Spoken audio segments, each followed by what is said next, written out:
The exercise that we're going to practice with now will probably require more time than others that you have done so far. So if you want to do it yourself, which is what I highly recommend you, make sure that you can accumulate some significant time so that you practice and you try to think of this problem. What is the problem? We want to write a method which, if given a string, it will return the reverse. So if I give you the name, for example, Alan, the reverse should be giving back to us N-A-L-A. So this is the kind of method that we want to write. Take the problem and try to work on it and find how to write the reverse.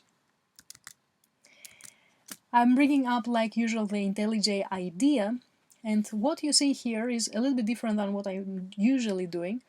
This is also a suggestion for you. I have started writing the reverse. You see the number 1 probably here, which means that the reverse, we will write several versions of the reverse. And before I actually implement the reverse, I have started thinking of test cases. What kind of strings should my method handle correctly? One way we can test the method would be through the printline method. We see on the screen and we examine manually with our eyes whether or not the output of the reverse is the one we want. The other way, which we have been recommending, is through assertions. So we are taking the reverse string that we expect the method to return, and we are comparing with dot equals with the string that the reverse method will return. So the goal with the actual string. Now, this is the first time that we're seeing assertions in IntelliJ IDEA. Like before, the JDK will not automatically have assertions enabled, they are actually disabled. So if you want to use assertions, you need to go ahead and enable them. How can you do that? You go to the menu for Run and click on Edit Configuration. Then under the Configuration tab, you will see the VM options. Remember, the option that we provide for assertions is actually during runtime, when the JVM runs, not compile time. So we provide EA, enable assertions there, and then now when we compile and we run our code, the assertions will be enabled, we will be able to see. Now, if I run the code as it is, what you would expect the assertions to do? We would expect them to fail, right? Because we have no code here. So let's go and correct that. Let's make our code correct. What do we need to do? We are given, we are given a string and we want to reverse it. What does that really mean? So we have, for example, a string that has 5 characters. What does it mean that I reverse it? It means that I will take the last character and make it first, the character before last make it second, and so forth. In other words, I will have to go through the string, check character by character, and then create a new string that will have the characters in a different order. As a start, I'm going to have string R, which will be the reverse string that I'm going to return. And now the whole question is, how are we going to create string R? Since we know the length of the original string, it is likely, when we're writing our code, we don't quite know whether the idea will work or not, but we need to work on it a little bit in order to figure out whether it will work. So it is likely that I will need a for loop which will go through every character of the string. So for example, I will have a variable, the loop variable starting from I will have to go through every character of the string. How do I get every character of the string, the length of the string? Through the length method, so I will say s.length. And remember, since we start the index of the string from 0, we really want the last character will have index s.length -1.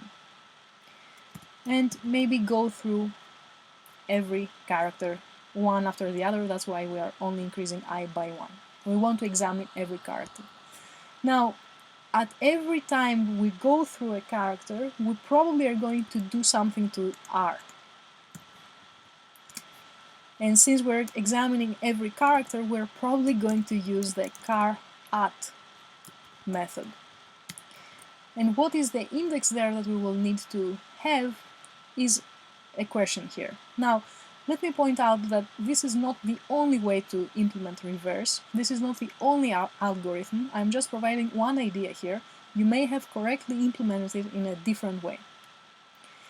What I'm going to implement here is the idea that I want the last character to be the first one, and I'm going to access that last character at the very first time of the loop. How can I access the last character?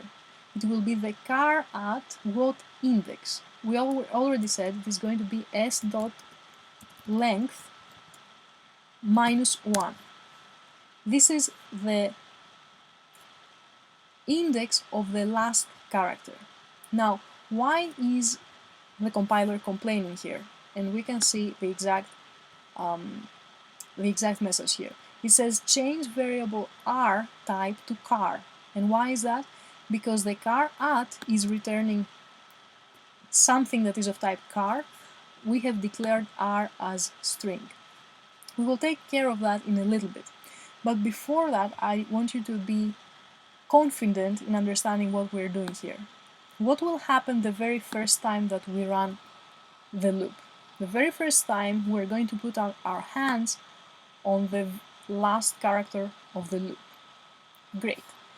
What will happen the second time? We not only want to be going character after character, but we want to be modifying R itself. So we are constructing R every time.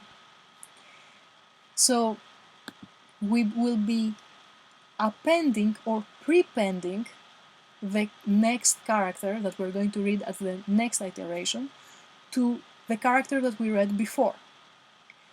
So the first time we read the last character, on the second iteration we're going to read the character before last.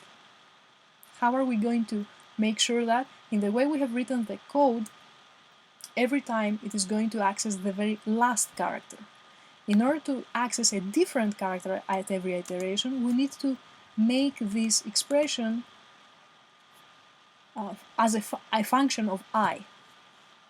And if we write the expression like that, it will actually access first time that I is 0, the last character. Next time I will be increased, so it will access the character before last, and so forth. Where should we put the character before last on the second iteration that we have already read the last character? Should it be prepended or appended? It should be appended. Now, because it should be appended, we should put R plus in front of char at. And don't worry about the message that we see here for the moment. What we need to do is first of all understand this expression. Again, what will this expression do at the second iteration of the loop? From the first iteration we gave R the value which will be the last character of S. So on the second iteration, this R here is the last character of S. And we are adding to that the character before last of S. So if we have the string hi being S, first iteration through this one we are going to access I and assign that to R. On the second iteration, this R will be I, and we will be accessing the character before last, which will be H. So it will append H to I. So it will be giving them in reverse order. And for this to work at the very beginning, we should have R be empty at the very beginning. So again, this R will be empty at the very first iteration, so R will be assigned the last character of s. Second iteration, this r is the last character of s, and it will be appended to that the character before last of s, and so forth. This is why this expression will actually work. This point is a good stop point to check how we're doing with our assertions. So I run the code, and as you can see, we do have assertions complaining. And what is the particular problem? We have a null pointer exception happening, where this is the line that raises the null pointer exception. Now, as soon as we see the line, this particular line, we should be able to identify the exact part of the line that is causing the null pointer exception. Why is that? Remember that a null pointer exception happens when we have a null reference and we invoke a method through that reference. The only method invocation we have in this line is s.length. So the message should tell us, oops, s must become null at some point, and that's why we have a null pointer exception. Now, what is the method calling reverse, where it is this very last assertion? And indeed, we provide null as the argument, and the fix is pretty straightforward. All we have to do is say if s is null, then return whatever we have expected as the assertion to return, which is the empty string. Now, if we run the program again, and IntelliJ will actually compile and then run for us, you see that the assertion is gone. One more note before we conclude the discussion around this particular version of reverse. You see that in the for loop we are actually invoking s.length how many times for every iteration? Twice. Once to check the condition, and once in the body. As the result that length is going to return to us is not going to change though. The length of s is not going to change. Remember, strings are immutable. So we are really wasting quite a few, especially if we were going to run the loop for a longer time, we are wasting both memory space and CPU time. What would be more efficient to do would be to store the result that s.length gives us to a variable like k, and then use that value. We don't need to recompute the value anywhere we need it from that point on.